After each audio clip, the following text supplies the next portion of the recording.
Facebook live में आप लोगों का स्वागत है। आज हमने वीडियो पुस्तक प्रसंग में उत्तराधुनिकता और साहित्य विषय को रखा और ये जो हम लोगों ने शुरू किया है सिलसिला कि जो मेरी किताबें हैं उन्हीं में से हर किताब में से 2-3 मैक्सिमम विषय चुन के आपके सामने रखे जाएंगे, जिससे कि जो लोग किताब पढ़ सकते हैं वे इन लेक्चर्स से प्रभावित होकर वो किताब खरीदें या फिर सुने और इन विषयों पर विचार करें। अभी जो कुल मिला के जो स्थिति बनी है साहित्य में, बहुत दिलचस्प स्थिति बनी है। हमारे यहाँ हालत यह है कि जो लोग उत्तराधुनिकतावाद को ठुकरा रहे हैं, नहीं मानते हैं, उनमें मार्क्सवादी हैं, प्रगतिशील हैं, जनवादी हैं, उनमें नामवर सिंह भी शामिल थे। वो कहते थे कि हम उत्तराधुनिकतावाद को नहीं मानते। ऐसे भी लोग हैं, हिंदी में अनेक प्रोफेसर है, दर्जनों प्रोफेसर हैं ऐसे जो कि उत्तराधुनिकतावाद के फिनोमिना को, उसके कंडीशन को नहीं मानते।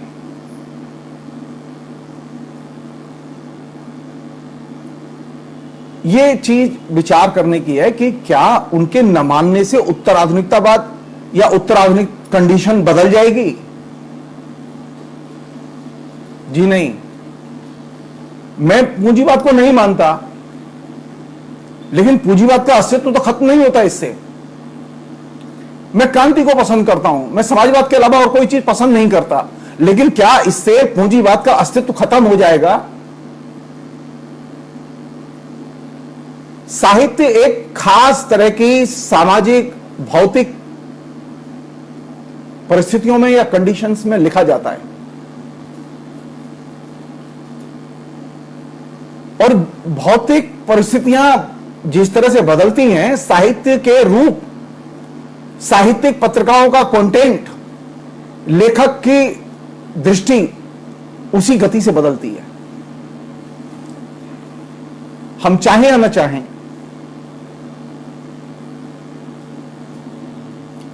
अभी 2 दिन पहले की घटना है। एक संस्था ने महादेवी वर्मा पर एक प्रोग्राम आयोजित किया स्त्री दर्पण के नाम से, और जो ऑर्गेनाइजर थे उन्होंने ही फिर एक पोस्ट लिख दी, और पोस्ट किस आधार पर लिख दी कि दूधनाथ सिंह ने महादेवी वर्मा के बारे में यह लिखा था कि महादेवी वर्मा का किसी मुस्लिम नवाब से प्रेम था।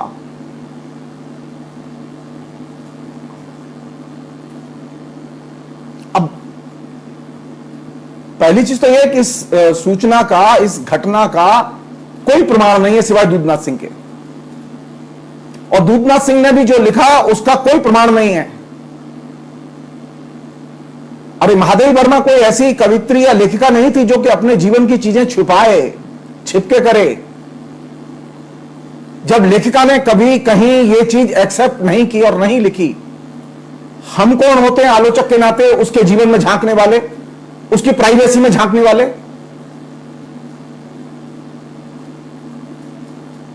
ये जस्ट 24 घंटा पहले ही घटना आई है। तो साहित्य में एक फिनोमिना यह चल रहा है अभी कि लेखक की निजी जिंदगी में झांको और कोशिश करो कि निजी जिंदगी में वो क्या करता है। यानी हमारा जो आलोचक है, हमारा जो पाठक है, वो किसी भी तरह से लेखक की निजता और उसकी, जिसे हम लोग प्राइवेसी कहते हैं, उस प्राइवेसी को वो स्वीकार करने के लिए तैयार नहीं है।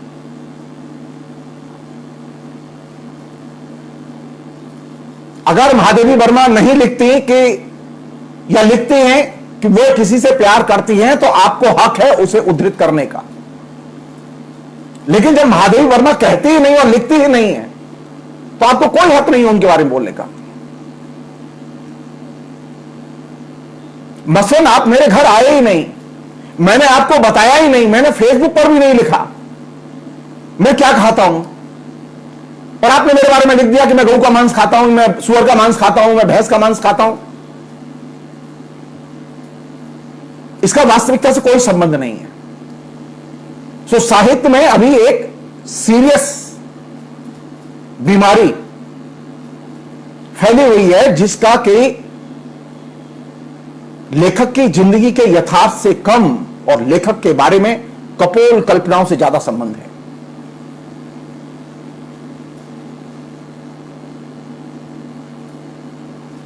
हमारे हिंदी में तमाम धुरंधर विद्वान हैं जो ये मानते हैं और कहते हैं कि वे कभी भी उत्तर आधुनिकतावाद को एक्सेप्ट नहीं करते। भारत की कंडीशन ऐसी है जो कि अमेरिका से भिन्न है। भारत में तो कभी उत्तर आधुनिकतावाद आ ही नहीं सकता, आया ही नहीं।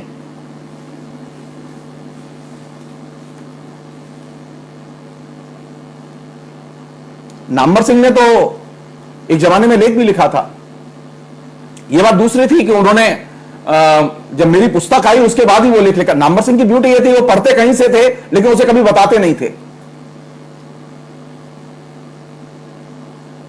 94 में जब हमने उत्तर आधुनिकतावाद पर पुस्तक लिखी तो उत्तर आधुनिकतावाद के अनेक लक्षणों की चर्चा की थी और विस्तार से चर्चा की थी। ये तो फेसबुक मीडियम ने मुझे ये मौका दिया है कि मैं अब बहुत सारे विषयों पर आपसे रूबरू होता हूं और मुझे अच्छा लगता है ये, क्योंकि मेरा मानना है ज्ञान सबके लिए है, ज्ञान मेरे लिए नहीं है। मैं पहले भी कैरियर के लिए नहीं लिखता था, न मैं पैसे के लिए लिखता था और न मैं प्रकाशक के आदेश पर लिखता था।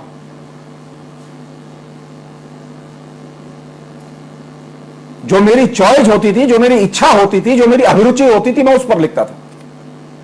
जो विषय मुझे सबसे ज्यादा लिखने के लिए, बोलने के लिए उद्बुद्ध करता था, मैं उस पर लिखता और बोलता था। आज भी वही करता हूं।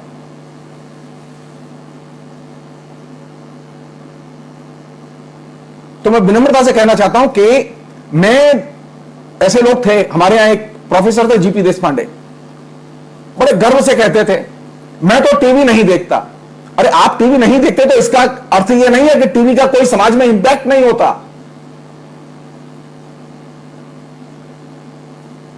हमें बहुत सारे लोग हैं ना जो अभी रोज लिखते हैं, कहते हैं कि हम तो टीवी नहीं देखते। मैं भी लिखता हूं, मैंने भी टीवी नहीं देखता, लेकिन मैं टीवी देखता हूं, कम देखता हूं। लेकिन मैं टीवी देखूं या ना देखूं, टीवी का समाज पर इंपैक्ट होगा।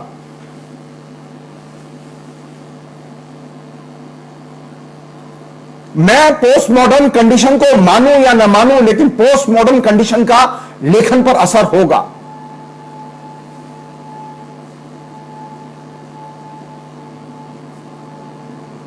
मैं उसका एक दो मतलब लक्षण बता रहा हूं जिससे कि आप उस चीज को आसानी से पकड़ सकें, क्योंकि बहुत सारे लोग हैं ऐसे जो सुनने वाले हैं, बाद में सुनेंगे, जो साहित्य कम जानते हैं, साहित्य कम पढ़ते हैं, सामान्य तौर पर देखते हैं।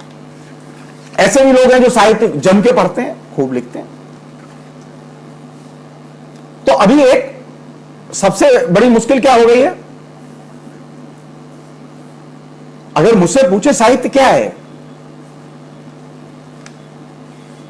जिसे हम लोग कहानी कहते हैं, हम जिसे उपन्यास कहते हैं, कहानी क्या है? गल्प, फिक्शन। साहित्य क्या है? कल्पना। लेकिन एक बीमारी है, एक बड़े वर्ग में बीमारी है साहित्य को सच मानने की। वे ये मान के चलते हैं कि साहित्य में जो कुछ लिखा जाता है सच लिखा जाता है, सच के अलावा कुछ नहीं लिखा जाता। जबकि वास्तविकता यह है कि साहित्य कल्पना के बिना लिखा ही नहीं जा सकता।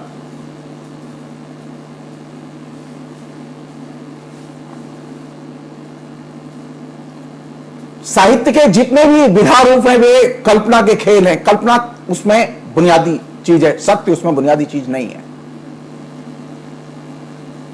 इसका अर्थ यह नहीं है कि साहित्य का कोई संबंध नहीं बनता यथार्थ से, लेकिन साहित्य के सृजन में केंद्रीय भूमिका किसकी है? कल्पना की। अगर साहित्य में केंद्रीय भूमिका सच की होती तो हर सच बोलने वाला साहित्यिक होता।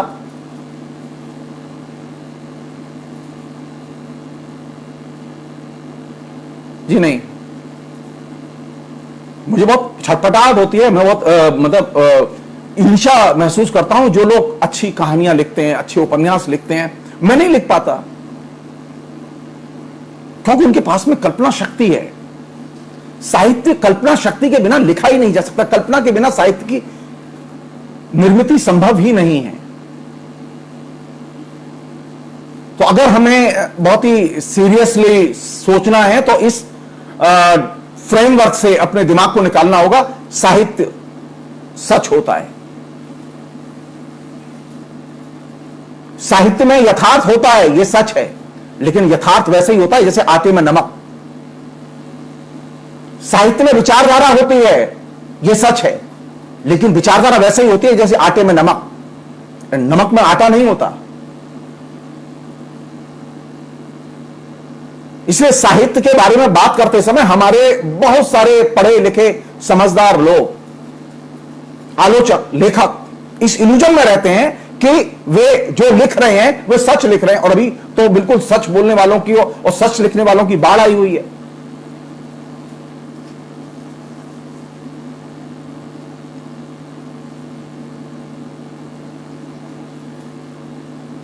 यह मानना कि साहित्य सच है और सच के अलावा कुछ नहीं है, यह धारणा बुनियादी तौर पर गलत है।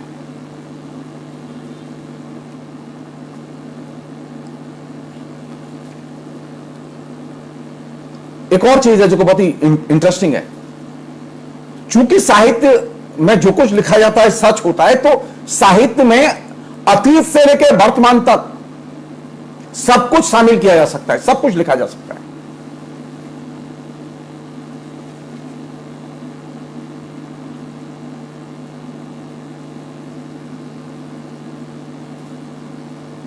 क्या ये संभव है?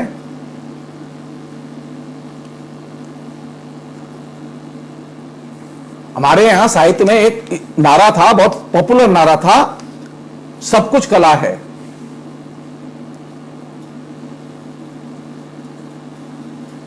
और ये जो सब कुछ कला है और अतीत से लेकर वर्तमान तक सब कुछ साहित्य में बांध सकते हैं, उसके दो बहुत ही सिंपल उदाहरण दे रहा हूं मैं, जिससे आप बात समझ सकें।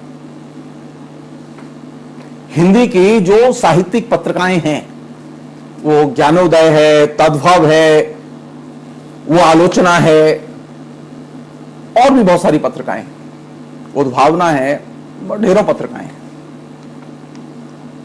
ये जो अतीत से लेकर वर्तमान तक सब कुछ को साहित्य में बांधने की और साहित्य में जो कुछ है उसे प्रस्तुत करने की जो कला है, एक खास तरह का सर्वसंदेहवाद है।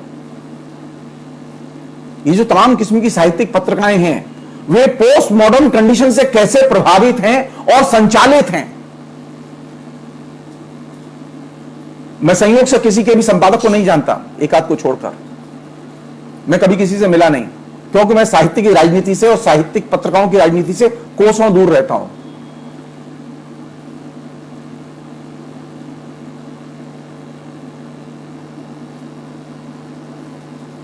अब आप देखिए, एक नमूना बता रहा हूं मैं आपको। मसलन नया ज्ञानोदय ने कुछ समय पहले एक विशेषांक निकाला प्रेम पर और एक विशेषांक निकाला बेवफाई पर।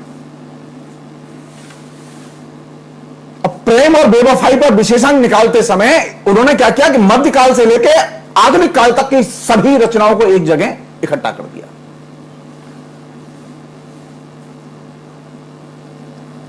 यानी अतीत से लेकर वर्तमान तक सारा साहित्य एक ही फ्रेम में आपके सामने पेश कर दिया और एक ही मैगजीन में पेश कर दिया।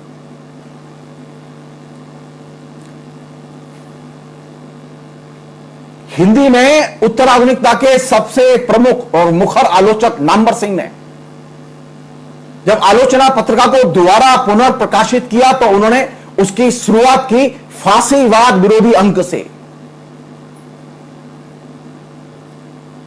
और बहुत ही शानदार अंक निकाला और बहुत ही बड़ी संख्या में बिका वो अंक।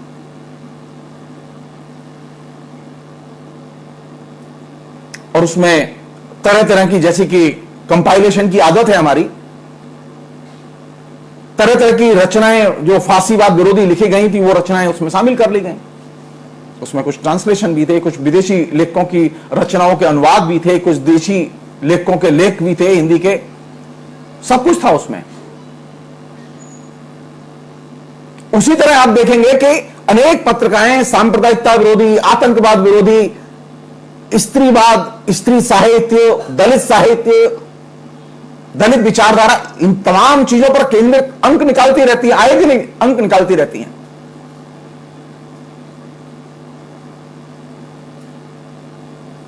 ये थीम की परंपरा, ये थीम पर केंद्रित अंक निकालने की परंपरा, ये पोस्ट मॉडर्न कंडीशन की देन है। जब आप थीम पर कोई अंक निकालते हैं तो आप ये भूल ही जाते हैं कि जो विभिन्न जो रचनाएं आप शामिल कर रहे हैं उनके बीच में कोई परिप्रेक्ष्यगत अंतर भी हो सकता है, कोई हिस्टोरिकल अंतर भी हो सकता है। मतलब आधुनिक काल के किसी लेखक की प्रेम पर लिखी गई रचना और मध्यकाल के कवि के यहां जो राधा कृष्ण का प्रेम है, वो उनके लिए दोनों एक ही चीज है। क्यों उन्होंने ये फर्क करने की कोशिश नहीं की।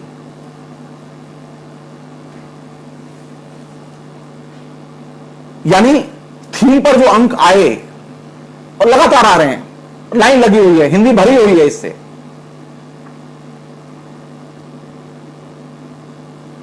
ये थीम पर आए हुए अंक साहित्य में एक नए साहित्य के चरित्र को सामने लाते हैं, वह सर्वसंग्रहवाद।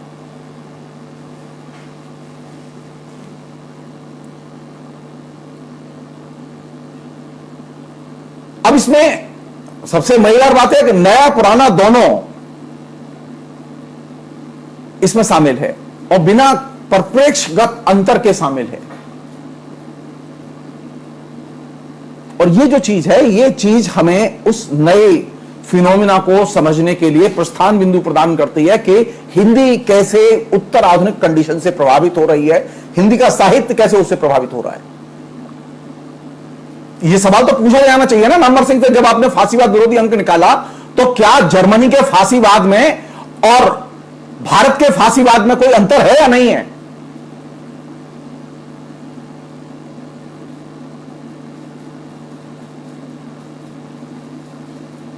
या दोनों एक ही चीज हैं?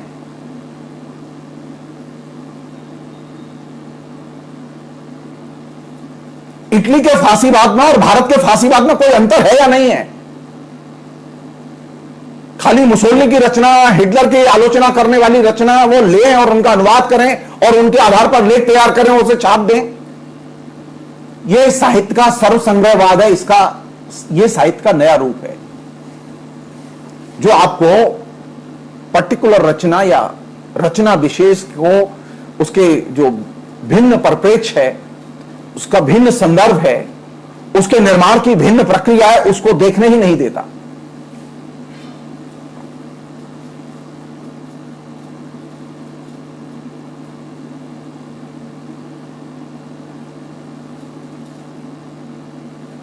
और ये जो चीज है, इसमें कौन सी चीज इंपॉर्टेंट है?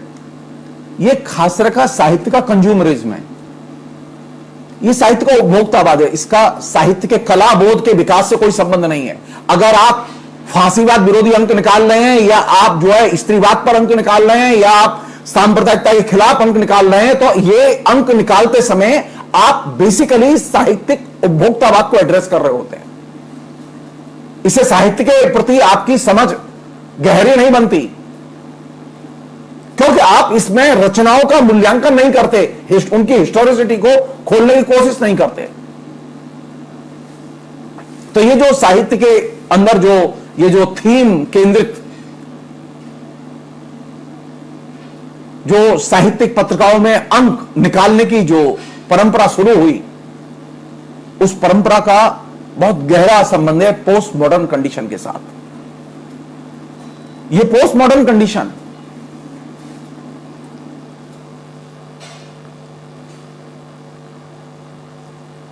एक खास तरह के अंधानुकरण को बढ़ावा देती है, और ये साहित्यिक अंधानुकरण है।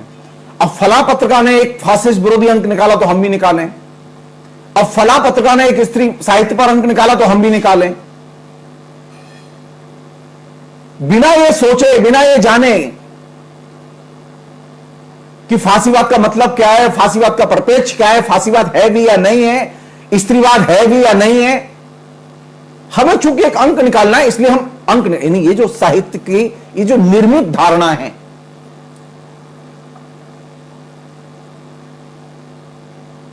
सर्वसंग्रहवाद की आड़ में और थीम के कॉन्सेप्ट में हमने साहित्य में कभी अभी तक चर्चा नहीं की है। मेरे अलावा किसी ने लिखा नहीं इस बात पर कि साहित्य में थीम केंद्रित ये जो पत्रिकाएं आ रही हैं, क्यों आ रही हैं।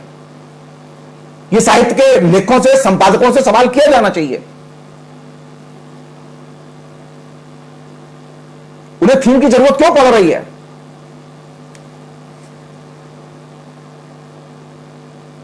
और जब आप थीम पर निकाल रहे हैं तो उसमें एक और भी चीज है, उसमें एक स्टीरियोटाइप भी है, एक रूढ़िबद्धता है। और जो चीज रूढ़िबद्धता के आवरण में आएगी उसकी उम्र कम होगी। जब आप फांसी विरोधी अंक निकालेंगे, जब आप सांप्रदायिकता पर अंक निकालेंगे, ये जब विशेषांक पर विशेषांक लाइन लगी हुई है। अब आप सोचिए, सारे प्रगतिशील विषयों पर विशेषांक निकले हिंदी में, और सबसे ज्यादा घनघोर सांप्रदायिक राजनीति का वर्चस्व पिछले 25-30 साल में किस क्षेत्र में बढ़ा? हिंदी में। जो लोग बड़े पैमाने पर थीम की पत्रिकाएं लेखकों के बीच में बांटते रहे, छापते रहे, बिक्री करते रहे, वे सारे के सारे लेखक, उसमें एक बड़ी संख्या उन लेखकों की, वो देर सवेर प्रतिक्रियावाद की गोद में चले गए। किसी को अटल बिहारी वाजपेयी अच्छे लगने लगे, किसी को मोदी का भाषण अच्छा लगने लगा, किसी को राम मंदिर अच्छा लगने लगा, किसी को जो है वो बाबरी मस्जिद का प्रसंग अच्छा लगने लगा, किसी को जो है कोई और चीज अच्छी लगने लगी। और एक एक करके अरे अगर मैं क्यों कह रहा हूं, थीम पर निकलने वाली पत्रिकाएं वे एक स्टीरियोटाइप कम्युनिकेट करती हैं, और स्टीरियोटाइप की उम्र कम होती है, उसका इंपैक्ट बहुत क्षणिक होता है। कैसे क्षणिक होता है, छोटा सा उदाहरण दे रहा हूं मैं आपको। आज कोई फिल्म लॉन्च होने दीजिए शाहरुख खान की, जिसमें कि हेयर कटिंग एक खास तरह की दिखाई जाए, तो आप देखेंगे कि within a day, within A 2 days, young जो झोपड़पट्टी में रहने वाले लड़के हैं, मिडिल क्लास के, लोअर मिडिल क्लास के लड़के हैं, उनमें एक अच्छा खासा सेक्शन जो है फैशन की तरह वो हेयर कटिंग आपको बना के बाजार में दिखाई देगा। 15 दिन बाद सनी देओल की कोई फिल्म आने दीजिए और उसमें हेयर कटिंग बदल जाने दीजिए, तो मालूम पड़ा सनी देओल की हेयर कटिंग आ गई सेंटर में और शाहरुख खान की हेयर कटिंग चली गई पीछे।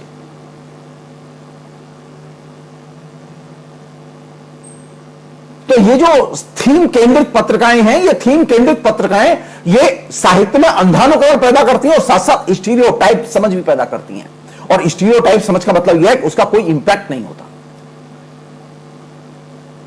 कोई इंपैक्ट नहीं होता।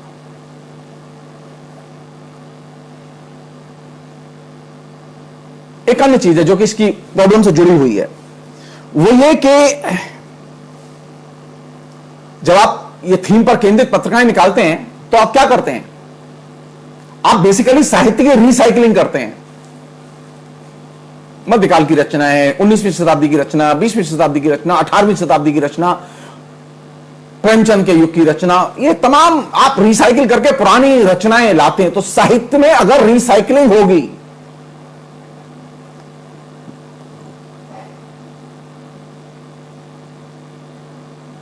तो ये रिसाइकलिंग क्या है, इसका ना ऐतिहासिक परिप्रेक्ष्य से संबंध है और ना इसका अतीत के हिस्टोरिकल परिप्रेक्ष्य से संबंध है,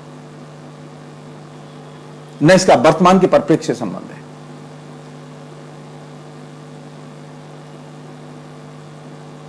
और रिसाइकलिंग से जो चीज आती है वो निश्चित तौर पर अच्छी लगती है। हम लोग सब जानते हैं प्लास्टिक के संदर्भ में, कभी मौका लगा तो अगली बातचीत हो सकता है प्लास्टिक पर ही करूं मैं आपसे। तो ये जो रिसाइकलिंग है, ये जो रिसाइकलिंग है, इस रिसाइकलिंग का ये जो साहित्य है जो कि थीम के फ्रेमवर्क में आ रहा है, जिसने कि हिंदी की प्रत्येक साहित्यिक पत्रिका को प्रभावित किया, प्रत्येक राजनीतिक पत्रिका को प्रभावित किया।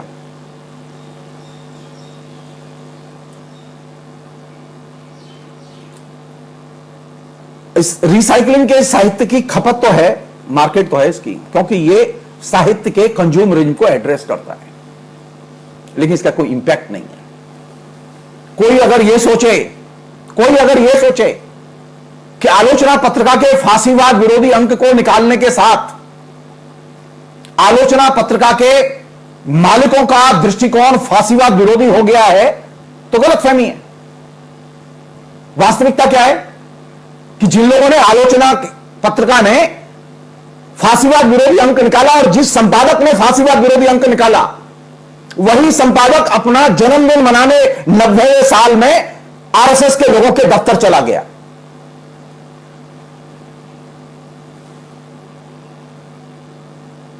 मैं फिर रिपीट कर रहा हूं इसे, आप फांसीवाद विरोधी अंक निकालते हैं या स्त्री पर अंक निकालते हैं या किसी भी थीम पर जब आप अंक निकालते हैं, तो आप साहित्य का सर्वसंग्रहवाद प्रस्तुत करते हैं। इसका लक्ष्य होता है साहित्य के उपभोक्ता को संतुष्ट करना, उसे अपील करना, आकर्षित करना। और यह खास तरह का साहित्य का उपयोगितावाद भी है। हां, अरे तुम्हें फांसीवाद पर कुछ चाहिए, अरे नामवर जी ने उस जमाने में बड़ा अच्छा अंक निकाला था, उसे देख लो जरा, फांसीवाद पर मिल जाएगी सामग्री। अरे तुम्हें स्त्रीवाद पर चाहिए तो तुम फला अंक देख लो, उसमें स्त्रीवाद पर सामग्री मिल जाएगी। यह एक साहित्य का उपयोगितावाद भी है। अब आप यहां से देखिए कि साहित्य क्या उपयोगितावाद से संचालित होता है? क्या उपयोगितावाद में आलोचना होती है?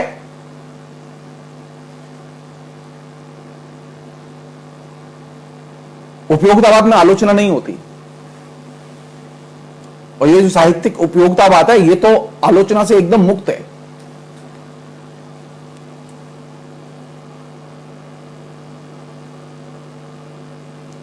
इसमें एक और चीज है, बहुत मजेदार चीज है, यानी ये जो विशेषांक निकले,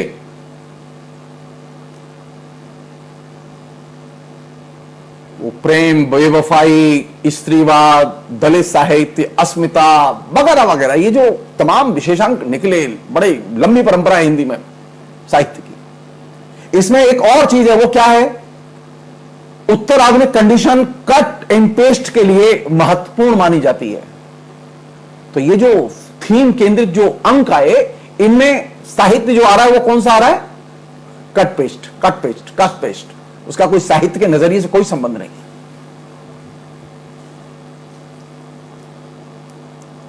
और इस कट पेस्ट में एक खास तरह की पैरोडी बनती है, जो दूसरे लोग अनुकरण करते हैं। उसका दबाव बनता है, उन्होंने लिखा है तो तुम भी लिखो, उन्होंने छापा है तो हम भी छापते हैं, उनका बिक गया है तो हमारा भी बिक जाएगा। और चाहे बिक रहा है, पैरोडी खूब बिकती है। हिंदी में फिल्मी गानों की पैरोडी, जो हिंदी में गाने लिखे जाते हैं, उनकी पैरोडी सबसे ज्यादा कहां बिकती है? धर्म में, धार्मिक गीतों में। धार्मिक गीतों में जितनी पैरोडी आपको मिलेगी, लोकगीतों में जितनी पैरोडी मिलेगी, और वे सबसे ज्यादा सुने जाते हैं। उसका कंजम्पशन बहुत है। इसका धार्मिक बोध से कोई संबंध नहीं है, इसका धार्मिक भावना से कोई संबंध नहीं है। सो एक नई जो पोस्ट मॉडर्न कंडीशन पैदा हुई, उस पोस्ट मॉडर्न कंडीशन में जो कट एंड पेस्ट की कल्चर, जो इन थीम केंद्रित जो विशेषांकों के रूप में हमारे बीच में आई, इसने एक नई पैरोडी कल्चर साहित्य में पैदा की।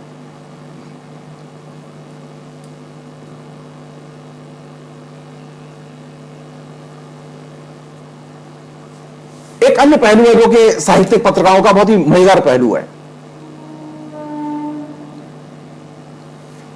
ये थीम केंद्रित अंक क्यों आए? मैंने अपनी पुस्तक में ये बात रेखांकित की है। ये जो पुस्तक है ना, ये उत्तराधुनिकतावाद और विचारधारा, जो कि लेटेस्ट बुक है, मैं इसको इस बात में उठाया है कि ये थीम केंद्रित अंक इसलिए आए क्योंकि हिंदी समाज और हिंदी का बुद्धिजीवी गहरे अवसाद के दौर से गुजर रहा है। थीम के ऊपर केंद्रित स्टोरियां तभी आती हैं, थीम के ऊपर केंद्रित साहित्यिक सामग्री तभी आती है जबकि समाज गहरे अवसाद में डूबा हुआ हो। यह क्रांतिकारी भावबोध के वजह से फांसीवाद विरोधी अंक नहीं आया।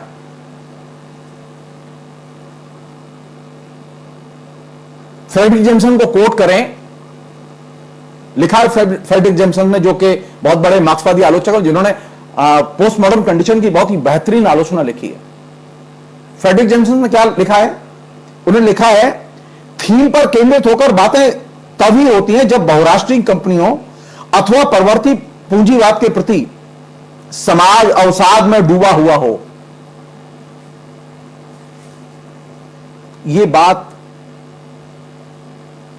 भारत के लिए भी उतनी ही सच है जितनी कि अमेरिका के लिए।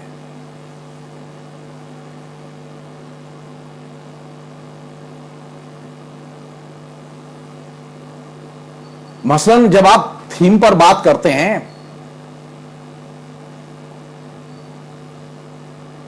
तो आप क्या करते हैं?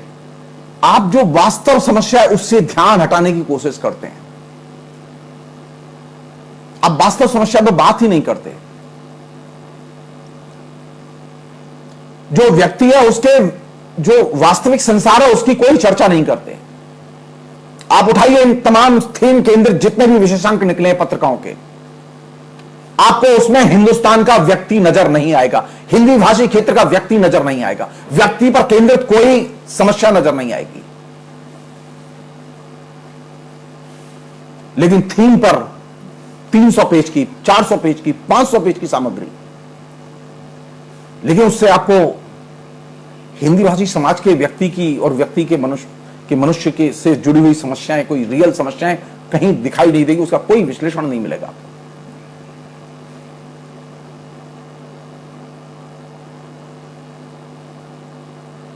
तो ये थीम क्यों आई? थीम इसलिए आई क्योंकि व्यक्ति को पत्रिकाओं से, साहित्य से स्थानांतरित करना था। यही वजह है कि इन तमाम विशेषांकों के आने के साथ हिंदी की साहित्यिक पत्रिकाओं में व्यक्ति और व्यक्ति से जुड़ी हुई समस्याएं वो एक सिरे से गायब हैं। मैं एक उदाहरण दे रहा हूं आपको। पिछले 25 साल में जो चीज सबसे ज्यादा हिंदी भाषी क्षेत्र में घटित हुई वो क्या है? 25-30 साल में वो आर्थिक पामाली है। आप किसी भी पत्रिका को उठाइए और देखिए कि उस पत्रिका ने हिंदी भाषी क्षेत्र के किसी क्षेत्र विशेष, इंडस्ट्री विशेष, व्यक्ति विशेष, समुदाय विशेष के आर्थिक हालातों को लेकर कोई गंभीर अध्ययन, कोई आलोचना प्रकाशित की? कभी किसी ने कोई गंभीरता से कोई संपादकीय लिखा? नहीं।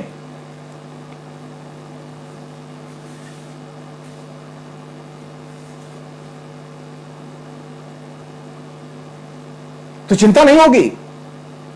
फांसीवाद पर अंक निकाल सकते हैं, लेकिन उत्तर प्रदेश में जो शिक्षा का विघटन हो गया है, शिक्षा एकदम नष्ट हो चुकी है नीचे, लेकिन आप उस पर एक गंभीरता से कोई अंक नहीं निकाल सकते, क्योंकि आपको सरकार के विज्ञापन चाहिए।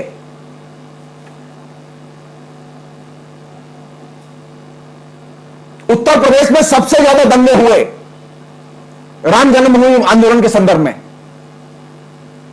आप उठा के देखिए कितनी पत्रिकाएं जिन्होंने दंगे के ऊपर जमीनी रिपोर्ट्स, हिंदू मुस्लिम संबंधों पर जमीनी रिपोर्ट्स तैयार करके छापी हूं, मिलेगी नहीं। लेकिन सांप्रदायिकता विरोधी विशेषांक मिल जाएंगे आपको।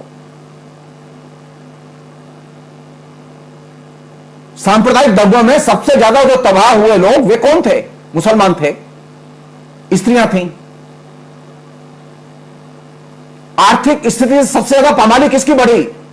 किसानों की बढ़ी, लोअर मिडिल क्लास के लोगों की बढ़ी, गरीब लोगों की बढ़ी।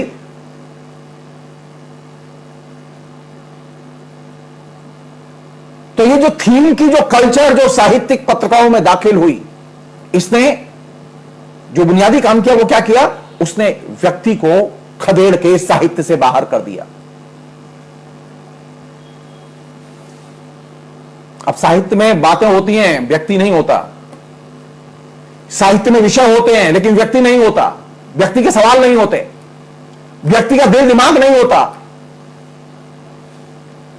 हजारों बच्चे साल में आत्महत्या करके मरते हैं हिंदी भाषी क्षेत्र में, लेकिन आपको कहीं पर भी कोई भी गंभीर स्टडी हिंदी की पत्रिकाओं में नहीं मिलेगी।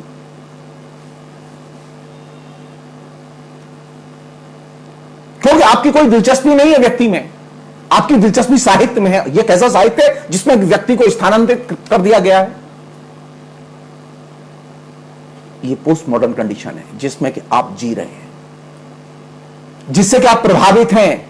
आप कह रहे हैं कि आप प्रभावित नहीं है, लेकिन मैं कह रहा हूं कि आप प्रभावित हैं। आप उठाइए पत्रिकाएं, आप पत्रिकाएं उठाइए और ठोस रूप में जानकारी हासिल कीजिए कि उन पत्रिकाओं में जो इस बीच में हिंदी भाषी क्षेत्र में जो विभिन्न घोटाले हुए, जिनमें हजारों लाखों नौजवान प्रभावित हैं। अकेले मध्य प्रदेश के व्यापम घोटाले से करीब 90 लाख लोग प्रभावित हुए हैं, दसियों लोग मर गए। सवाल है कि वो आ जाए और उस जो वहां व्यक्ति जो प्रभावित हुए उनकी पीड़ाएं वहां आ जाएं।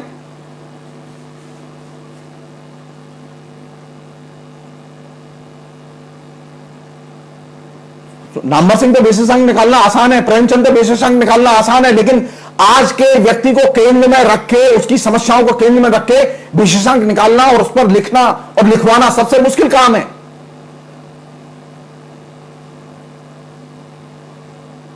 तो थीम की आड़ में आप स्केप कर रहे हैं, और ये पोस्ट मॉडर्न कंडीशन है और ये आपकी नसों में घुस चुकी है। एक अन्य पहलू है जो कि बहुत ही मजेदार पहलू है।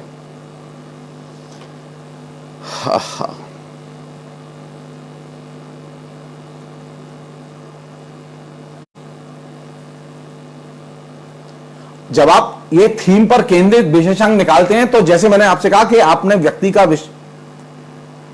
को अपदस्थ किया, उसको स्थानांतरित किया साहित्य से, ठीक उसी तरह आपने विषय को भी स्थानांतरित किया। अब सब्जेक्ट नहीं होता, अब थीम होती है, अब विषय नहीं होता।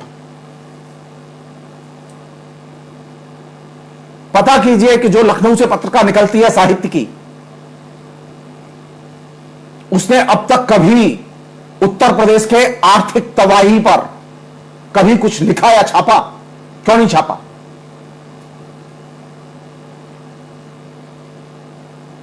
सवाल उठेगा, ये सवाल पूछेंगे हम, जवाब दे साहित्यकार।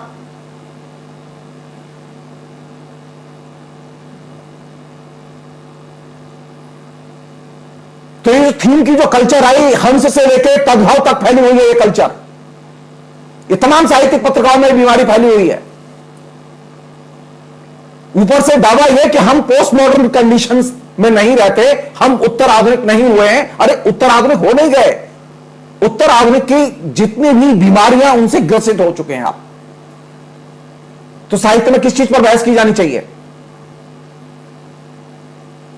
ये साहित्यिक पत्रिकाओं में जो पोस्ट मॉडर्न जो बीमारियां घुसी है, इन पर बात होनी चाहिए कि नहीं होनी चाहिए? कि हम फेसबुक पर भी बात करें खाली? जो हमारे दोस्त साहित्यिक पत्रिकाएं छापते हैं और लिखते हैं साहित्यिक पत्रिकाओं में, वे सवाल करें, संपादक से पूछें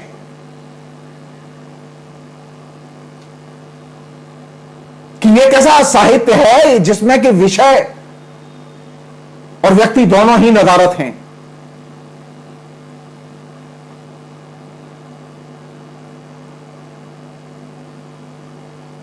साहित्य बचेगा? नहीं बचेगा। और इसी अर्थ में उत्तर आधुनिक लोगों ने कहा था कि साहित्य का अंत हो गया है, क्योंकि आप, और अंत किसके हाथों हुआ है? जो साहित्य के लिए बने थे, जो साहित्य लिख रहे थे, जिन्होंने साहित्य का ठेका लिया हुआ है। साहित्य का अंत किसी अनपढ़ ने नहीं किया। साहित्य का अंत और साहित्य को साहित्य के क्षेत्र से विस्थापित उनने किया जो कि साहित्य सृजन का जिनके पास में जिम्मा है, जो साहित्य के मीडियम चलाते हैं, पत्रिकाएं चलाते हैं।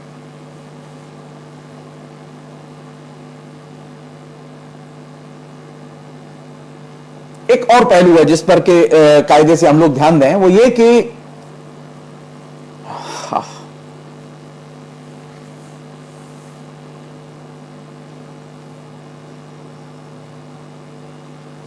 मसलन किसी दलित ने कोई आत्मकथा लिखी, एक खास अंदाज में, खास स्टाइल में कुछ चीजों को उसने रेखांकित किया, तो मालूम पड़ा कि उसकी आत्मकथा आने के बाद में दलित लेखकों की आत्मकथा की एकदम बाढ़ आ गई और तकरीबन उसी शैली में बाढ़ आ गई। ठीक यही चीज स्त्री आत्मकथाओं के साथ भी घटित हुई।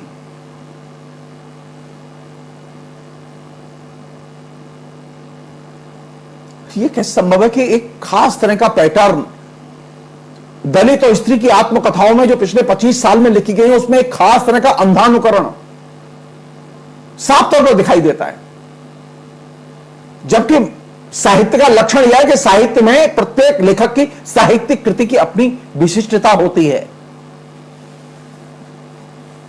अनुकरण नहीं होता।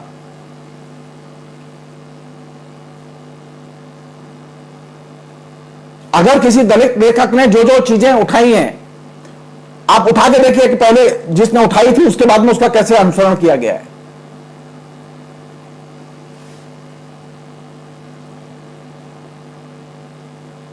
अगर उसके साथ में सेक्सुअली उसको एब्यूज किया गया है, उसका शोषण किया गया है, तो दूसरे लेखकों की रचनाओं में भी शारीरिक शोषण के दृश्य आएंगे।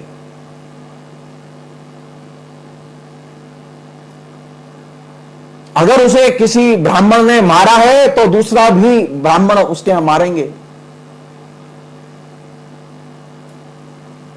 साहित्य जाना जाता था विशिष्टता के लिए। अब यहां साहित्य में एक भेड़चाल, और यह भेड़चाल कहां मिल रही है? यह भेड़चाल इन दो क्षेत्रों में सबसे ज्यादा है, स्त्री और दलित की आत्मकथाओं में सबसे ज्यादा है।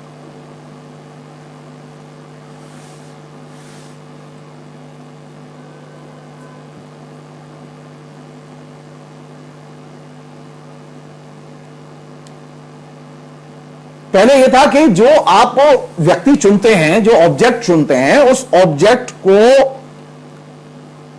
आप आत्मसात करने की कोशिश करते हैं, पाठ के साथ में वो इंटीग्रेट होकर आता है।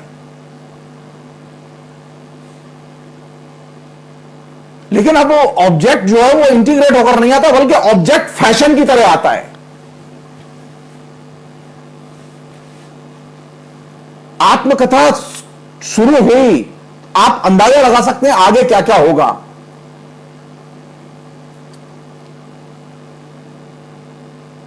अगर आत्मकथा पढ़ते समय आपको यह लगे कि आगे क्या क्या होगा, ये संभावनाएं हैं, ये अगर आपको आभास मिले तो आप समझ जाइए कि वह आत्मकथा का जो फॉर्म है, जो जेनर है, जो लेखक ने चुना है, जो कहानी चुनी है,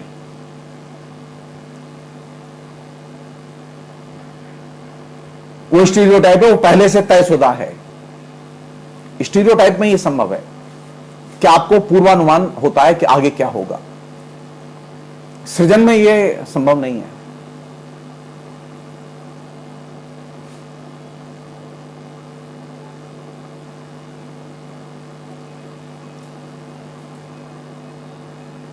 एक और भी फिनोमिना जो इस बीच में सबसे ज्यादा दिखाई दिया है वो ये कि अभी जो रचनाएं आ रही हैं उनमें घर जो है वो बहुत बड़े पैमाने पर एक रेफरेंस पॉइंट है, संदर्भ के तौर पर आ रहा है। घर का चित्रण खूब हो रहा है। व्यक्तिगत और करीबी बातें, लोगों का चित्रण, जो आसपास के लोग हैं उनका चित्रण ज्यादा हो रहा है। ऐसी रचनाएं कम हैं जो कि सार्वजनिक स्पेस और उससे जुड़ी हुई चीजों को सामने लाएं। मसलन आप प्रभा खेतान की आत्मकथा पढ़ते समय आपको अंदाजा नहीं लगेगा कि बंगाल क्या है और कलकत्ता क्या है।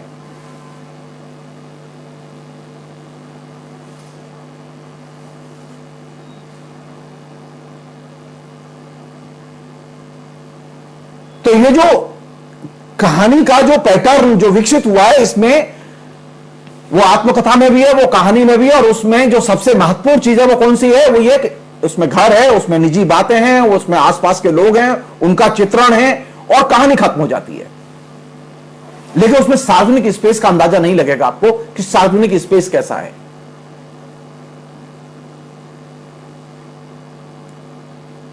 हां, अंचल विशेष की जो भौगोलिक स्थिति है उसकी बातें मिलेंगी आपको, उसकी भाषा मिलेगी आपको, ये पॉसिबल है।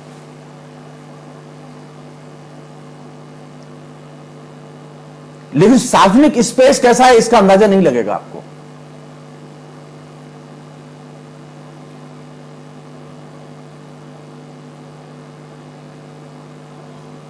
एक जमाना था जब हिंदी में लेखक बात करते थे तो वे उनके सामने एक इपॉक यानी युग होता था, वे युग को केंद्र में रख के बात करते थे। अब जो लेखक बात कर रहा है वो किस पर बात कर रहा है? वो स्थान को केंद्र में रख के बात कर रहा है। मैं फला इलाके का, मैं फला इलाके का। ये आंचलिकता वाली जो बात जो रेणु से शुरू हुई थी, अब वो एकदम वायरस की तरह नीचे फैल गई है।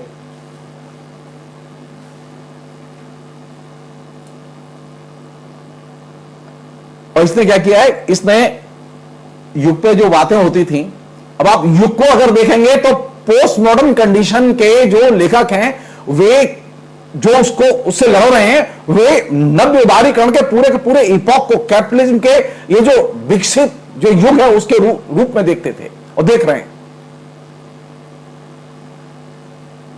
हमारे यहां युग के दर्शन ही नहीं मिलेंगे आपको। आप चाहे जितनी आत्मकथाएं पढ़ जाइए, आप चाहे जितनी कहानियां पढ़ जाइए, आपको युग का दर्शन नहीं होगा। और आप एक कहानी पढ़िए कफन, आपको पूरा का पूरा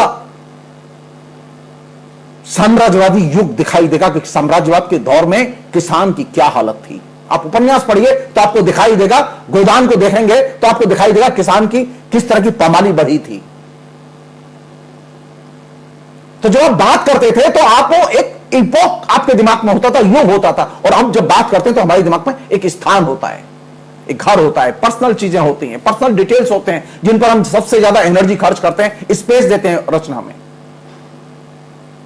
और ये साहित्य का अवमूल्यन है, ये ही पोस्ट मॉडर्न साहित्य है। कौन लोग लिख रहे हैं? वे लोग जो लिख रहे हैं वे नहीं जानते कि वो पोस्ट मॉडर्न का क्या है। अधिकतर लोग नहीं जानते। ये काम किसका? ये आलोचना का काम है कि वो बताए। लेकिन आलोचना तो ये मान के चल रही है, हिंदी की आलोचना तो ये मान के चल रही है कि हिंदी में उत्तराधुनिकता आई नहीं है। और हिंदी के लेखकों ने और आलोचकों ने एक सिरे से उत्तराधुनिकता को ठुकरा दिया है। लेकिन वास्तविकता एकदम इसकी जस्ट उलट है।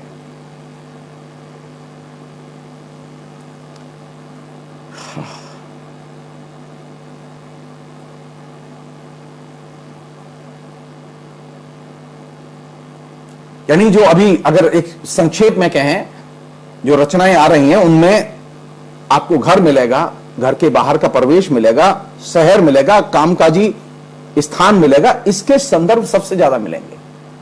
लेकिन आपको इसमें युग के दर्शन नहीं होंगे, आप इसमें युग नहीं खोज सकते।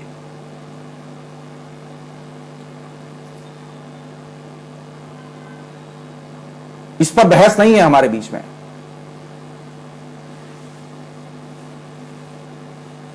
संयोग से इस बीमारी को निर्मित करने में हंस पत्रिका की बड़ी भूमिका थी। एक और चीज है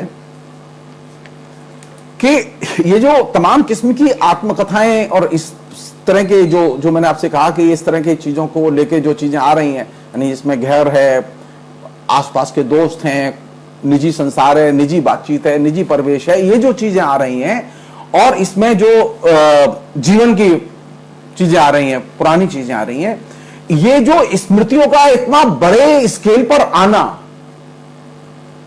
ये इस बात का द्योतक है कि जो लेखक है वो मीडिया से गहरे प्रभावित है। मीडिया का इंपैक्ट लेखक के अंदर एक चीज पैदा करता है, वो स्मृतियों में बहुत जाने लगता है। और ये जो मेमोरी में जो गया है, ये स्मृतियों में गया है, स्मृतियों में जाके जो इसने, अब एक लेखिका है जिसकी उम्र 70 साल हो गई, 60 साल हो गई, वो 60 साल के बाद अपनी अचानक आत्मकथा लिखती है, तो वो स्मृतियों पर बहुत केंद्रित रहती है। बहुत सारे लोग तो यंग लोग हैं जिनकी अभी उम्र ही कुछ नहीं हुई, लेकिन उन्होंने भी आत्मकथा लिख डाली अपनी। उन्होंने भी जीवन में कोई महत्वपूर्ण काम नहीं किया, लेकिन उन्होंने आत्मकथा लिख डाली।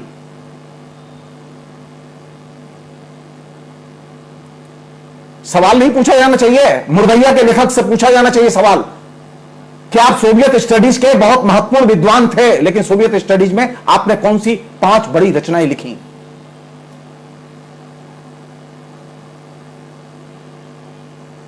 लेकिन सवाल तो पूछने का प्रश्न ही पैदा नहीं होता, क्योंकि मुर्दैया लिख दिया, उस लेखक ने बड़ा काम कर दिया, वो दलित लेखक है। सवाल कैसे पूछे जाएंगे दलित लेखक से?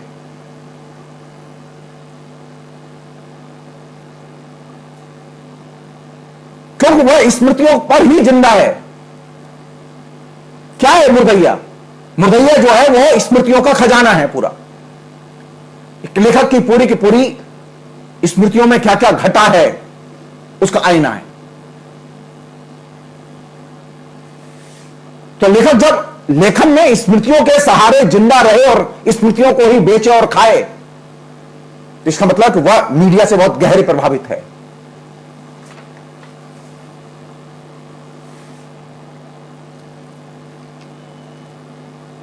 और जो स्मृतियों के आधार पर जो साहित्य लिखा जाता है, वो साहित्य हमेशा मीठा होता है, उसकी खपत आसानी से होती है। साहित्य में चीजों को माल बनाकर पेश करने की जो प्रवृत्ति है, उससे इस खपत ने बढ़ोतरी की है। और इसने जो सबसे भयानक काम किया वो क्या?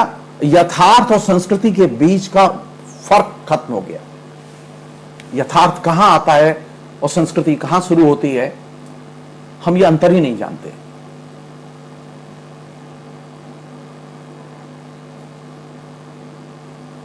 तो किसकी कैजुअलिटी हो रही है पोस्टमॉडर्न कंडीशन में? जो तमाम किस्म की आत्मकथाएं आ रही हैं, दलितों से लेकर स्त्रियों तक, उसमें सबसे ज्यादा कौन सी चीज क्षतिग्रस्त हो रही है? कौन सी चीज सबसे ज्यादा परोसी जा रही है? स्मृतियां और सिर्फ स्मृतियां।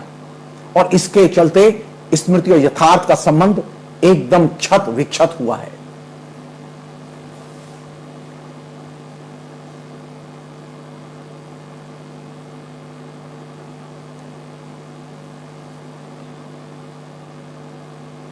एक और चीज है जो कि फ्रेडरिक जेम्सन इसे बहुत ही इंपॉर्टेंट ढंग से रेखांकित करते हैं, वो ये कि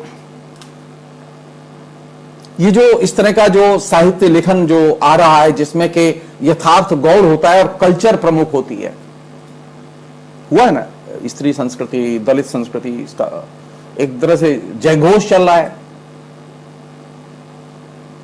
और ये स्वाभाविक है, इसमें यथार्थ प्रमुख नहीं है, इसमें कल्चर प्रमुख है।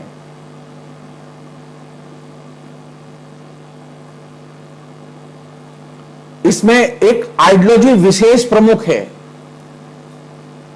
और ये संस्कृति या विचारधारा का विशेष रूप से आग्रह, वो जिस चीज को निर्मित करता है वो क्या है? वह है यथार्थ का गायब हो जाना। अब आप दलित लेखकों की रचनाओं को पढ़ने के बाद आप दलित को, हिंदुस्तान के को नहीं समझ सकते। स्त्री की रचनाओं को पढ़ने के बाद, खासतौर पर आत्मकथा को पढ़ने के बाद, हिंदुस्तान की और हिंदी की स्त्री को आप नहीं समझ सकते, क्योंकि उसमें स्त्री का यथार्थ नहीं है, उसमें स्त्री की कल्चर है, उसके साथ क्या क्या हुआ, क्या क्या घटा, कैसे घटा, क्यों घटा, उसके तमाम किस्म के तर्क वितर्क सब भरे हुए हैं उसमें। उसमें व्यक्ति के यथार्थ पर कम, कल्चर और विचारधारा पर ज्यादा जोर है, इसलिए वहां विचार भरे पड़े हैं। और इस तरह के साहित्य की सबसे बड़ी कमजोरी क्या है? वह रूपांतरणकारी नहीं होता, वो परिवर्तन नहीं करता। बिकता बहुत है, इसलिए आत्मकथाएं बिकती बहुत हैं, लेकिन चेंज नहीं करती। समाज नहीं बदलती, साहित्य भी नहीं बदलती, इवन दलित को भी नहीं बदलती, स्त्री को भी नहीं बदलती।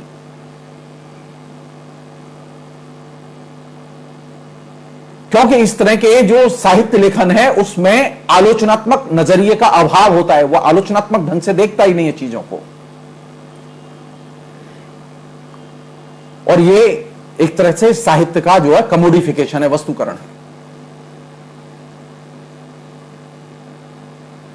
और साहित्य का वस्तुकरण अपने आप में साहित्य का विलोम है। हमने तो यह पढ़ा था मुक्तिबोध के जरिए कि साहित्य जीवन का पुनर्सृजन है, लेकिन अब जो साहित्य लिखा जा रहा है वो साहित्य तो वस्तुकरण है। और ये साहित्य जो वस्तुकरण के तौर पर आ रहा है वह एक तरह से पूंजीवाद के सांस्कृतिक तर्कों की विजय है। पूंजीवाद यही तो चाहता था कि साहित्य को एक कमोडिटी में कन्वर्ट कर दिया जाए, और साहित्य को कमोडिटी में कन्वर्ट करने में कौन सबसे ज्यादा एक्टिव? प्रगतिशील, जनवादी, दलित, स्त्रीवादी, ये सबसे ज्यादा एक्टिव। एक अन्य पहलू, और ये लास्ट फिलहाल के संदर्भ में, वो ये कि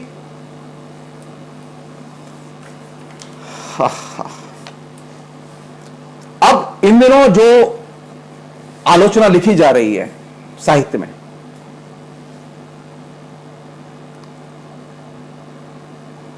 उसका साहित्य उस आलोचना को देख के आप उससे साहित्य की आइडेंटिटी निर्धारित नहीं कर सकते। हिंदी साहित्य कैसा है यह आप निर्धारित नहीं कर सकते, क्योंकि अब आलोचना नहीं लिखी जा रही है। अब परिप्रेक्ष पर ज्यादा जोर है।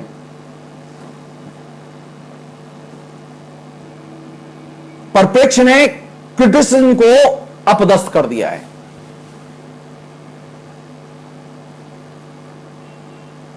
तो अब साहित्य में अनेक परिप्रेक्ष प्रचलन में हैं,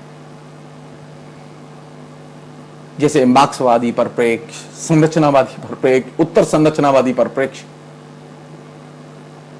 पहले आलोचना थी, अब परिप्रेक्ष है। और ये जो आलोचना को अपदस्थ किया है परिप्रेक्ष ने, पूरे के पूरे जेनर को ही अपदस्थ कर दिया। ये पोस्ट मॉडर्न कंडीशन का सबसे जिसे आकर्षक पहलू है।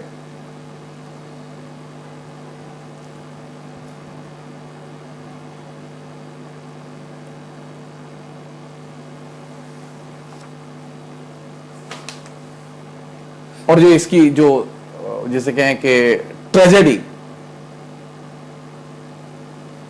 उसकी ट्रेजेडी क्या है कि जितने परिप्रेक्ष प्रचलन में हैं उन परिप्रेक्ष में एक सबसे बड़ी जो दुर्घटना है वो क्या है कि परिप्रेक्ष में जब भी आप बात करेंगे तो वहां राजनीति दाखिल होगी, क्योंकि राजनीति के बिना कोई परिप्रेक्ष बनता नहीं है। तो अब क्या होगा और क्या हो रहा है? हम स्त्री साहित्य में बात करने जाते हैं लेकिन पॉलिटिक्स आ जाती है, हम दलित साहित्य में बात करने जाते हैं पॉलिटिक्स आ जाती है। तो बात करने गए थे साहित्य पर लेकिन पहुंच कहां गए? पॉलिटिक्स में। बात करने गए थे पॉलिटिक्स पर लेकिन पहुंच कहां गए? साहित्य में गए ना। वो पीएम नरेंद्र मोदी वो भूमि पूजन करने गए अयोध्या में। अरे भूमि पूजन करने के बाद में उन्हें एक वक्तव्य भी देना था और वो वक्तव्य में बस लगे साहित्य बघारने। राम का साहित्य उन्होंने बताया। तो नई जो कंडीशन है वो क्या है कि साहित्य में बात करने जाते हैं तो पॉलिटिक्स आ जाती है और पॉलिटिक्स में बात करने जाते हैं तो साहित्य आ जाता है। और ये जो दोनों चीजें जो घट रही हैं वो इसलिए घट रही हैं क्योंकि आलोचना को अब आपने अपदस्थ कर दिया है। अब आप हर चीज परिप्रेक्ष में देखते हैं।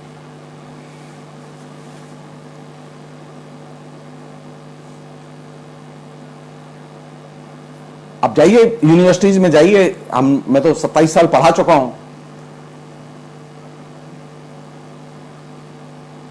कोई भी रिसर्च पॉलिटिक्स के बिना संभव नहीं है। जब भी हम रिसर्च का कोई टॉपिक बनवाते हैं तो हम विद्यार्थी से कहते हैं बेटा राजनीतिक, सांस्कृतिक, सामाजिक, आर्थिक परिस्थितियों का अध्ययन इसमें शामिल करना। सो जितने भी शोध होते हैं विश्वविद्यालयों में साहित्य संबंधी या दूसरे, तो वह बिना राजनीति के वो बनते नहीं हैं। और जो शोध के विषय हैं वे भी राजनीतिक निर्णयों से लिए जा रहे हैं।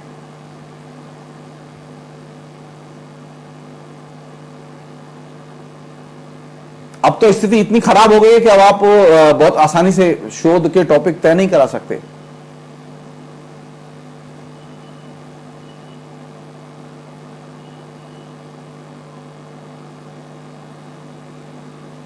यानी अब राजनीति के आधार पर जब आप सोचने लगे तो आप तय मानिए कोई भी चीज फिर स्थिर और निश्चित नहीं होगी।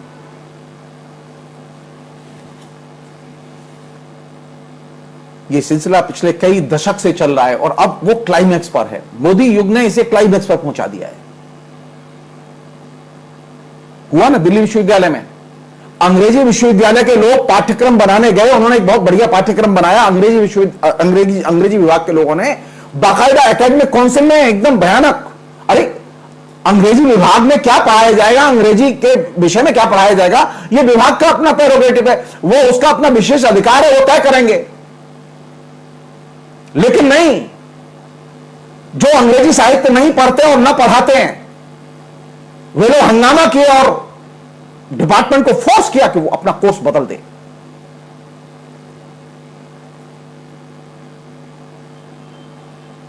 अब आप सोचिए यहां से,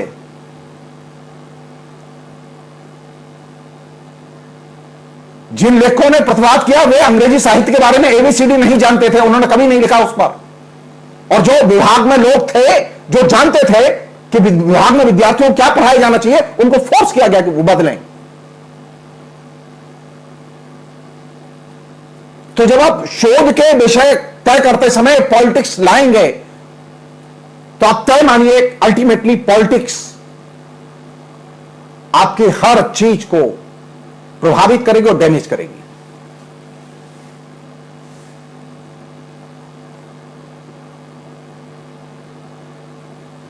और यह चीज अब बड़े स्केल पर चलने के लिए है।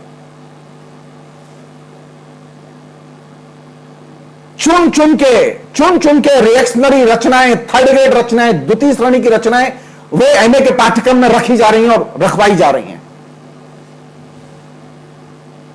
क्यों? क्योंकि आपने एक बार जब एंट्री दे दी पॉलिटिक्स को साहित्य में, तो फिर वो पॉलिटिक्स अपना गेम करेगी।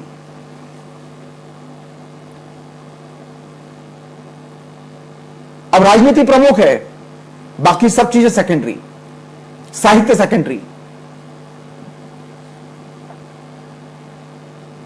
करके देख लें, दिल्ली विश्वविद्यालय, जवाहरलाल नेहरू विश्वविद्यालय, जामिया, दिल्ली के ही विश्वविद्यालय, करके देख लें। मोदी की आर्थिक नीति के खिलाफ में एक सेमिनार करके देख लें, गुंडे आके बिल्कुल मार के फेंक जाएंगे।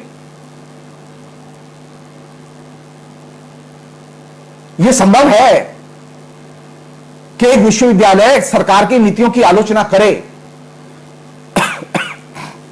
लेकिन जब आपने साहित्य में, शिक्षा में, आपने जब शोध करते समय जब आपने राजनीति को प्रमुख बना दिया तो फिर राजनीति अपना गेम खेलेगी। आप पहले धर्मनिरपेक्षता की वजह से बचे हुए थे कि धर्मनिरपेक्ष सरकार थी, वो आपको करने दे रही थी, आप धर्मनिरपेक्ष गेम खेल रहे थे, लेकिन आप ये भूल गए थे कि आप पॉलिटिक्स कर रहे हैं और कभी भी ये चीज आपके गले की हड्डी बन सकती है।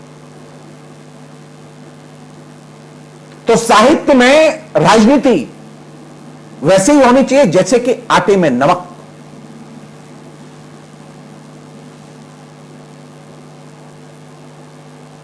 लेकिन आपने ये चीज नहीं समझी, क्योंकि मेहनत करनी पड़ती है उसमें। तो साहित्य का जो नया नजरिया, साहित्य की जो नई चुनौती, वो कहां से बनती है?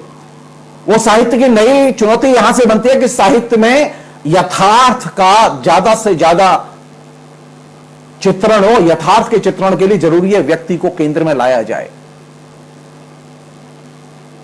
व्यक्ति की समस्याओं को केंद्र में लाया जाए, व्यक्ति की अभिरुचियों को केंद्र में लाया जाए, व्यक्ति के साथ में जो कुछ समाज में घट रहा है, उसके सार्वजनिक स्पेस में जो घट रहा है, उसके जो निजी स्पेस में जो घट रहा है, उसको वस्तुगत ढंग से साहित्य का हिस्सा बनाया जाए, लेकिन आपने यह काम बंद कर दिया है। तो मुक्तिबोध क्या करेंगे? प्रेमचंद क्या करेंगे? प्रेमचंद ने जो ये कहा था ना कि साहित्य जो क्या है, राजनीति के आगे चलने वाली मशाल है। वो मशाल तभी तक थी जब साहित्य के केंद्र में व्यक्ति था,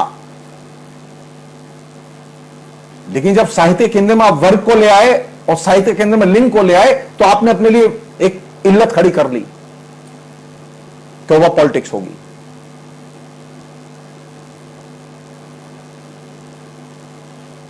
तो साहित्य के लिए कौन सी चीज जरूरी है? साहित्य के लिए मनुष्य जरूरी है, साहित्य के लिए व्यक्ति जरूरी है, साहित्य के लिए लिंग महत्वपूर्ण नहीं है, निर्णायक नहीं है, साहित्य के लिए वर्ग निर्णायक नहीं है। वो प्रकारांतर से आ जाए साहित्य के लेखन में, जिसकी पूरी संभावना है, लेकिन रचना की टेक ही यहीं से शुरू होगी कि हम वर्गीय दृष्टिकोण से लिखेंगे, हम दलित के ऊपर लिखेंगे, हम स्त्री के ऊपर लिखेंगे। अगर टेक यहीं से शुरू होगी तो साहित्य में राजनीति दखल देगी, और फिर राजनीति जब दखल देगी तो वो साहित्य को साहित्य नहीं रहने देगी।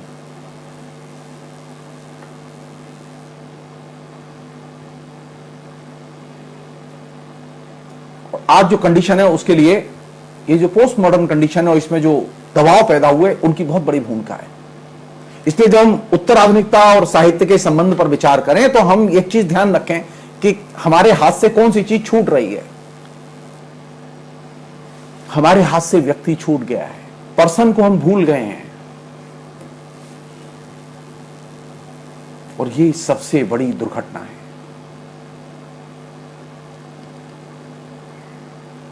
हम जानते ही नहीं है कि व्यक्ति के साथ क्या हो रहा है। हम निर्मित कथानक, डिमांड सप्लाई के आधार पर, मांग पूर्ति के आधार पर लेखन, हम इस सब में व्यस्त हैं। प्रकाशक ने कहा है कि दलित पर एक कहानी संकलन दो, तो हमने कहानी संकलन दे दिया। हम दलित को जानते ही नहीं है। पता कीजिए जो लेखक लिख रहे हैं दलितों के ऊपर, या जो दलित लिख रहे हैं दलितों के ऊपर, उनका कितने गैर दलितों के साथ में गहरा संबंध है और याराना है, और कितने करीब से जानते हैं, और जो गैर दलित हैं वे दलित को कितना करीब से जानते हैं।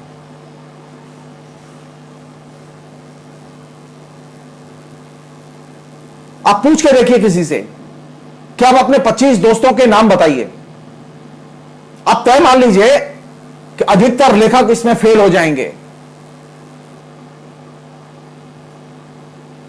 जो हमारे यहां लेखक हैं उनके अधिकतर लेखकों के जो कि सवर्ण हैं, उनके दलित दोस्त नहीं हैं।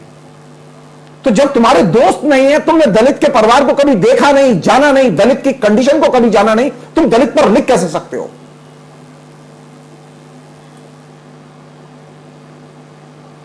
तुमने मुसलमान को कभी देखा नहीं, उसके घर नहीं गए, उसके घर खाना नहीं खाया, कभी तुमने उसके साथ में कोई अपनी सामाजिक संबंध नहीं बनाए, तुम हिंदू मुस्लिम सामाजिक संस्कृति पर कैसे लिख सकते हो अधिकार के साथ? तुम मुसलमान तुम्हारे दोस्त नहीं है। लेखक जो लिखता है उसका उसके यथार्थ से गहरा संबंध होता है।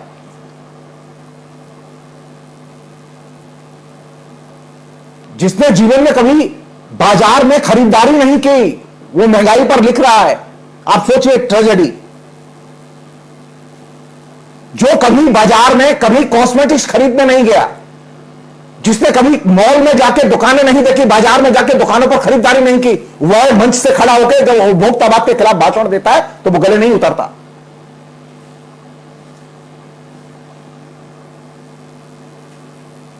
साहित्यकार का जीवन विषयों में नहीं होता है, यथार्थ वास्तविकता में होता है। हमें देखना होगा कि वास्तविकता को वो कितना गहराई से जानता है, कितनी समझ है उसकी। वास्तविकता से समझ बनाने के लिए जरूरी है कि वास्तविकता से संबंध हो, जीवन संबंध हो आपका। जिस लेखक ने कभी खुल के अपनी पत्नी से बात नहीं की, वह स्त्री पर कहानियां दर कहानियां लिखे जा रहा है लगातार। यह सिर्फ साहित्य में ही संभव है। पत्नी से तो कभी खुल के बात नहीं की आपने, कभी उसके सुख दुख जानने की कोशिश नहीं की, लेकिन पार्क में बैठे हुए प्रेमी प्रेमिकाओं की बातें आपके दिमाग में कूद रही हैं और आप कहानियां लिख रहे हैं। इसे कहते हैं निर्मित साहित्य। पोस्ट मॉडर्न कंडीशन ने एक ऐसे साहित्य को जन्म दिया है जिसका वास्तविकता से कोई संबंध नहीं है। निर्मित साहित्य, वो मांग पूर्ति के आधार पर लिखा गया साहित्य, और यही वह जगह है जहां से कि साहित्य के नए नजरिए को लाने की जरूरत है। हमें साहित्य चाहिए। साहित्य वह होगा जो कि जीवन के वास्तव अनुभवों पर आधारित होगा।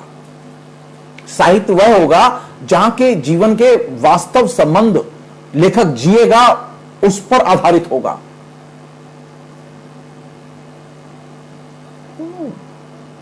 मजेदार है, हम लगातार धर्मनिरपेक्षता पर लिख रहे हैं, हम लगातार सांप्रदायिकता पर लिख रहे हैं, लेकिन हम कभी हमारे कोई मुसलमान दोस्त होते ही नहीं है, हमारे कभी कोई क्रिश्चियन दोस्त होते ही नहीं है, हम कभी मुसलमानों के किसी भी तीज त्योहार में जाते नहीं, उन्हें अपने यहां तीज त्योहार में कभी बुलाते ही नहीं है। वही हमारा हाल दलितों के साथ है, लेकिन हम चैंपियन हैं। सॉरी, ये जो लेखक है जो कि चैंपियन है, ये एकदम यथार्थ से कटा हुआ है। इसमें लिखने की क्षमता तो है, इसमें बिकने की क्षमता भी है, लेकिन इसमें रूपांतरित करने की, समाज को प्रभावित करने की, समाज को बदलने की क्षमता नहीं है। यह बेसिकली नपुंसक है। इसमें सृजन की क्षमता नहीं है।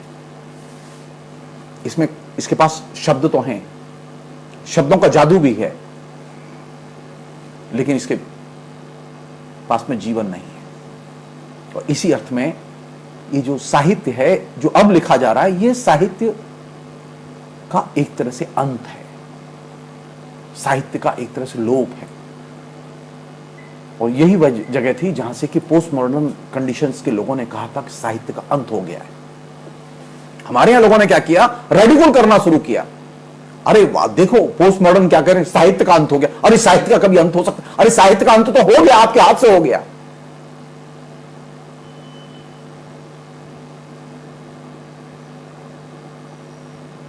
किसी और के हाथ से नहीं हुआ, आपने खुद किया यह साहित्य का अंत। उसके लिए अमेरिका से संदेश या फरमान जारी होने की जरूरत नहीं है।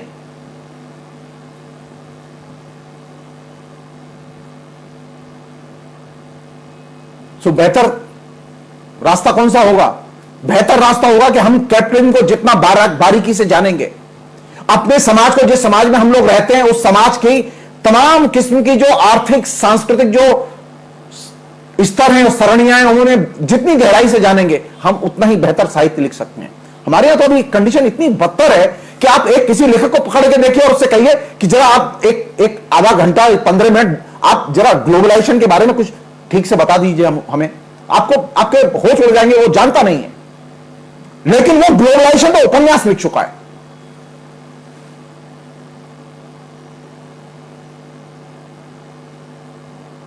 जिस लेखक ने देश देखा नहीं, देश के लोगों से मिला नहीं, देश की परिस्थितियों का जिसे ज्ञान नहीं, वह देश पर पूरा का पूरा उपन्यास लिख देता है। इसे कहते हैं शब्दों के जादूगर, जिनका वास्तविकता से कोई संबंध नहीं। और ऐसे जादूगर हिंदी में बहुत हैं। जाहिर है कि हिंदी में तमाशबीन भी बहुत हैं। वो जादूगरों को देखने के लिए तमाशबीन भी बहुत मिलते हैं और वो हैं, तो जाहिर है कि इसका एक आनंद भी है, लेकिन इसका साहित्य से कोई संबंध नहीं। इससे साहित्य समृद्ध नहीं हुआ, बल्कि साहित्य कमजोर हुआ। और यही वह जगह है जहां से कि पोस्ट मॉडर्न कंडीशन से निकलने की जरूरत है। फिलहाल इतना ही रखें। बहुत बहुत शुक्रिया, थैंक यू।